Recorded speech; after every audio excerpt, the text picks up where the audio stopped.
It's time to replace the pads in your Defibtech Lifeline AED to ensure it is always ready for rescue.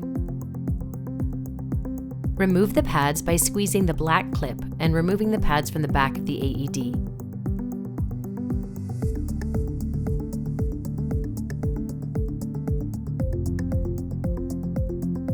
Slide the new set of pads into the sleeve on the back of the AED. Insert the black plug into the AED.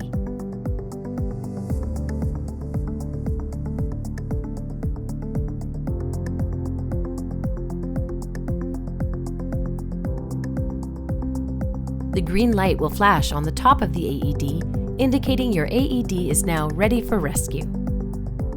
Your new set of pads will be good for 2 years from the date of install. Action First Aid's AED tracking tool, Ready for Action, will help you keep your records up to date. Thank you for doing your part to ensure we all have access to an AED that will be ready to help save a life.